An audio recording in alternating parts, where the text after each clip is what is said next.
Hello বন্ধুরা, আমাদের পৃথিবীতে সমুদ্রের বুকে প্রচুর পানি রয়েছে, কিন্তু আমরা এই পানির 5% ঠিক মতো এক্সপ্লোর করতে পারিনি। আর এই 5% এক্সপ্লোর করে আমরা এত চমৎকার পানি এবং সম্পদ খুঁজে পেয়েছি। তাহলে ভাবুন, আমরা যদি বাকি অংশ এক্সপ্লোর করতে পারতাম, তাহলে আরো কত কিছু খুঁজে পেতে পারতাম। আর তাই পানির নিচের মাঝে মধ্যে এমন কিছু খুঁজে পাওয়া যায় যা দেখে আমাদের বিজ্ঞানীরাও অবাক হয়ে যায়। আমাদের আজকের ভিডিওতে আমরা দেখতে চলেছি সমুদ্রের নিচে খুঁজে পাওয়া এমন কিছু জিনিস যা দেখলে আপনিও অবাক হয়ে যাবেন। তো স্বাগতম আপনাকে আমাদের আরো একটি নতুন ভিডিওতে। লেক বাইকাল, এটি রাশিয়ার নির্গত অঞ্চলের বেশ ঠান্ডা একটি লেক। এই লেকের ভিতরে বড় বড় গাড়ি আটকে যায় এবং কোথাও যেতে পারে না।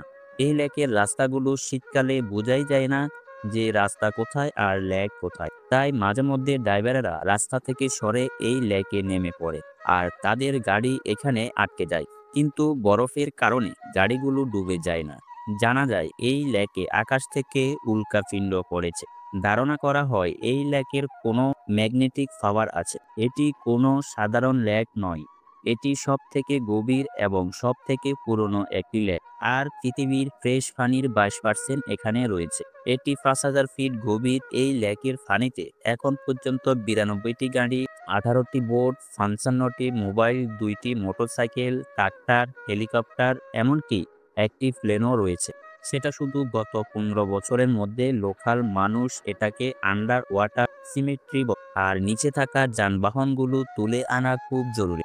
তা না হলে এসব গাড়ি এবং যন্ত্রাংশের ফলের কারণে পানি দূষিত হয়ে যাবে। কিন্তু এগুলো কেন এখানে আটকে আছে, এই রহস্যের সঠিক জবাব এখনো পাওয়া যায়।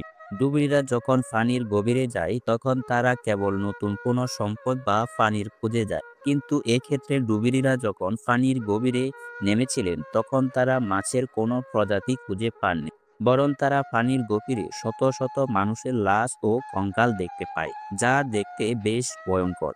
এতগুলো মানুষের কঙ্কাল এত গভীর পানির নিচে কিভাবে আসলো তার হদিশ এখনো খুঁজে পাওয়া যায়নি। তো বন্ধুরা, আজকের ভিডিও এখানে শেষ করলাম।